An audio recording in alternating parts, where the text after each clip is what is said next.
Hello student, today we are going to learn English grammar. आपण पाहत आहोत figure of speech. चला आता आज आपल्याला काय पाहिजे फिगर ऑफ स्पीच मध्ये? त्याच्यामध्ये आपल्याला नवीन टाइप पाहिजे. चला ह्याचे भरपूर टाइप आहे त्यामुळे आपण दोन दोन पाहत आहोत. चला आज पाहूया कुठला टाइप पाहिजे. आज पाहिजे आपल्याला ओनॅमॅटोपिया.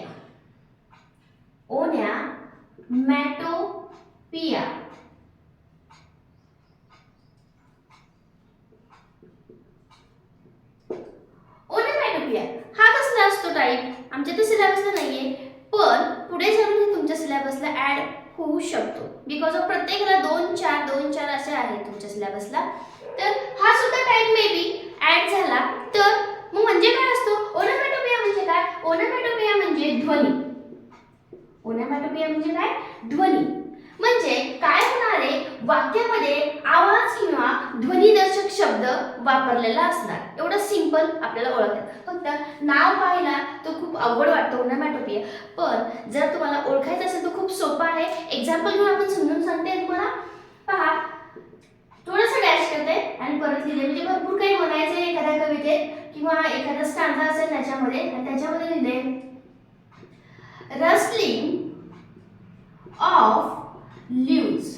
रस्लिंग ऑफ लीव्स. अजून एक दोन सेंटेन्स लिहून घेते म्हणजे आपल्याला वन बाय वन आपल्याला समजून येईल. The murmur of a waterfall a fall. आता पहा याच्यामध्ये काय दिलेले, पहिला सेंटेन्स रीड करायचं. सेंटेन्स काय दिले? सेंटेन्स काय? डॅश काहीतरी बोललेलं असं. The rustling of leaves. लीव्सचा काय आहे? हा आपण जसं म्हणतो नाण्याचा छनछनाट, वाऱ्याचा काय असतो? झुळूक असते वाऱ्याची, किंवा प्रत्येकाचा असे आवाज ध्वनीनुसार असतात. ध्वनीचे आवाज असतात. नाण्यांचा खणखणाट, पानांचा सळसळाट किंवा खडखड, आणि परत दगड एखाद्या असे एकावर पडत असेल तर खळखळ. म्हणजे पाण्याचा काय असतो? खळखळाट असतो. का? पाणी जर जास्त व्हायला लागलं तर आपण काय म्हणतो? काय खळखळ पाणी वाहते, म्हणजे पाण्याच्या आवाजाला खळखळाट म्हणतो. पण तसंच जर लीव्स पानं एकदम हलत, काय सळसळ पानं हलत होते, चळचळाट असतो. परत वॉटरचा जो आवाज असतो मी तुम्हाला सांगितला खळखळाट, तर त्याला मर्मर म्हणते. ते इंग्लिशमध्ये ह्याचे वर्ड्स आहेत. मग आपल्याला पाहायचे सेंटेन्स मध्ये काय? द रेस्लिंग ऑफ लीव्स, म्हणजे लीव्सच्या आवाजाला काय म्हणायचं? तर रेस्लिंग. म्हणजे हा कुठला आहे? ओनॅमॅटोपिया. ओके, इथे पहा the murmur of the water fall, म्हणजे धबधब्याचा काय आहे? हा धबधब्याचा पण एक प्रकारचा आवाज आहे. मर्मर काय? धबधब्यातून ते पाणी पडत असतं त्याला मर्मर म्हणतात. ओके, इथं पाण्याचा जो आवाज येतो वाऱ्याने त्याला काय म्हणतात? रेस्लिंग म्हणतात. चला अजून एक तुम्हाला एकदम फॅमिलीअर असणारा एक देते. The house. आपण म्हणतो मंकी काय करतो? चॅटर करतो. Monkey chatter, chattering. मग ते चॅटर काय झालं? ओनॅमॅटोपियातून. कुठला झाला तो फिगर ऑफ स्पीच? कारण त्याच्यामध्ये ध्वनी कुठला? ध्वनी दर्शक शब्द आलेला असतो. कोणाचा पण ध्वनी असतो, प्राण्यांचा असो, एखाद्या लीव्सचा असो, वॉटरफॉलचा असो, मॅनचा असो, पण त्याला काय म्हणायचं? मग ध्वनी दर्शक शब्द आला त्या सेंटेन्स मध्ये की त्या तो फिगर ऑफ स्पीच कुठला? ओनॅमॅटोपिया. ओके, सेंटेन्स पार्टनर अजून एक घेऊया. द जर हाऊस लिहायचं, सॉरी, द हाऊस टॉप. बघा हाऊसच्या वर, घराच्या छतावर असेल. चॅटर अँड, म्हणजे तिथं काय चाललंय? गोंधळ पण आहे. चॅटर म्हणजे गोंधळ. चॅटर अँड अक्लॉन म्हणजे काय? आवाज. घराच्या छतावर काय व्हायलाय? गोंधळ पण आहे आणि आवाज पण आहे. म्हणजे हे आले शब्द चॅटर. हात नाही लक्षात आला तरी चॅटर तर लगेच कळतो.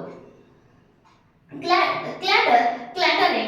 क्लॅटर आणि अग्ल, म्हणजे याच्यामध्ये पाहायचं की यामध्ये काय होते? ध्वनी दर्शक शब्द आलेला असतो. एवढं लक्षात ठेवलं तर तुम्हाला हा जो काही फिगर ऑफ स्पीच आयडेंटिफाय करता येईल. चला नेक्स्ट पाहायचं. याच्यामध्ये काही डाऊट असेल तर सांगत जरा वाटल्यास. इथे लिहून दिले की ध्वनी म्हणजे याच्यामध्ये एखाद्या ध्वनीचा आवाज आलेला असतो, म्हणजे ते कुठलाही असू शकतो. एवढं शॉर्ट तुम्ही लक्षात ठेवा. नेक्स्ट आपण पाहणार आहोत फिगर ऑफ स्पीच. पण मग हा काय आहे? म्हणजे श्लेष अलंकार. त्याला काय म्हणतात? श्लेष अलंकार. दिसायला पण छोटा आहे, मीनिंग पण सोपं आहे आणि ओळखायला तर खूपच सोपं आहे. पण म्हणजे काय? श्लेष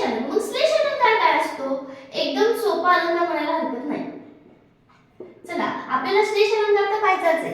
कुठला फिगर ऑफ स्पीच हा पाहायचाच आहे. कसा आयडेंटिफाय करायचा शॉर्टकट पण पाहायचा आहे. पण लाईक करायचं राहिलं असेल लाईक करून घ्या, कारण आपण याच्यामध्ये पण शॉर्टकट ट्रिक्सनं पूर्ण फिगर ऑफ स्पीच इझी प्रकारे शिकणार आहोत. श्लेष अलंकार एक्झाम्पल घेऊन सांगते म्हणजे तुम्हाला सोपं जाईल. A woman powder the face. पहा आता प्रत्येकाचं तुम्हाला समजेल असेच आहे. व्हाईल एकच आहे sentence. Woman powder the face while a soldier face the powder. पहा इथं काय झालंय फेस आणि इथं काय फेस. दोन्ही ठिकाणी काय फेस फेस आले. पहा सेमच आहे. वर्ड कसा आहे same. The woman powder the face. तिने चेहऱ्याला पावडर लावले हे तर लक्षात येतं. While the soldier face the powder म्हणजे शोल्जरला काय करावं लागणार आहे तिथं फेस करावं लागणार आहे प्रॉब्लेम. त्याला तिथं काहीतरी असेल तिथं जे काही शत्रूचा हल्ला असेल काय असेल त्याला फेस करायचं या अर्थाने इथं फेस आलेला आहे. म्हणजे इथं फेस म्हणजे सामोरे जाणे सामोरे जाणे आणि हा फेस म्हणजे काय चेहरा. म्हणजे पहा एकच या अलंकारामध्ये एकच शब्द असतो पण त्याचा यूज मात्र दोन वेगळ्या अर्थाने वापरलेला असतो. त्याला म्हणायचं पण फिगर ऑफ स्पीच. चला नेक्स्ट घेते.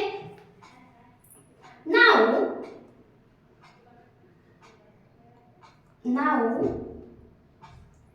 माय house has also move into a flat. आता पहा ती फ्लॅट मध्ये जाणार आहे. and I to a flat and I to have become what flat. आता पहा याच्यामध्ये फ्लॅट फ्लॅट वापरलेलं लगेच रीडिंग केलं की समजून येतं. Now my house has also move into a flat. आता माझं घर कुठे जाणार आहे फ्लॅट मध्ये ती राहायला जाणार आहे. म्हणजे हे फ्लॅट कुठलं आहे इमारतीमधलं घर. जे उंच उंच इमारती असते त्यामध्ये जे घर असते त्याला म्हणायचं तो फ्लॅट झाला. Okay I too a flat मला पण माझ्याकडे सुद्धा आहे पण I too have become a water fat. आणि इथं फॅटचा अर्थ होतो आळशी. म्हणजे शब्द एकच आहे स्पेलिंग एकच आहे प्रोनाउन्सिएशन एकच आहे मात्र त्याच्या स्पेलिंग कशा आहे सॉरी मीनिंग कसं आहे त्याचं डिफरंट आहे. स्पेलिंग तेच आहे FLAT तेच आहे. म्हणजे त्याचं स्पेलिंग एकच आहे उच्चार एकच आहे मात्र मीनिंग किंवा वापरलाय तो वेगवेगळ्या अर्थाने. त्याला म्हणायचं श्लेष अलंकार. समजलंय. म्हणजे एकच शब्द असणार आहे तो दोनदा वापरण्यात येणार आहे पण अर्थ त्याचे वेगवेगळे निघणार आहेत. त्यावेळेस आपण म्हणायचं तो आहे श्लेष अलंकार. ओके आणि आपण बघितला ओनॅमोटोपिया त्याच्यामध्ये काय केलेलं आहे. ओनॅमोटोपियामध्ये आपण फक्त त्या ध्वनी आला की त्याला म्हणायचं ओनॅमोटोपिया. आणि पण मध्ये एकच शब्द असणार आहे तो वापरलाय त्या वाक्यात दोनदा वापरलेला असेल मे बी तीनदा असेल पण त्याचं मीनिंग कसं असणार आहे डिफरंट असणार आहे. प्रत्येक वेळेस त्याचं मीनिंग कसं असणार आहे डिफरंट येणार आहे. त्याला म्हणायचं पण म्हणजे श्लेष अलंकार. अशा प्रकारे तुम्ही ओनॅमोटोपिया आणि पण हे दोन्ही पण आयडेंटिफाय करू शकता इन इझी वे आणि बाय शॉर्ट ट्रिक्स. ओके चला लाईक करून घ्या आणि शेअर आणि सबस्क्राईब करायला मात्र विसरू नका कारण आपल्याला असेच नवीन व्हिडिओ पाहिजेत आणि इंग्लिश ग्रामर आपलं परफेक्ट करायचं. Okay thank you.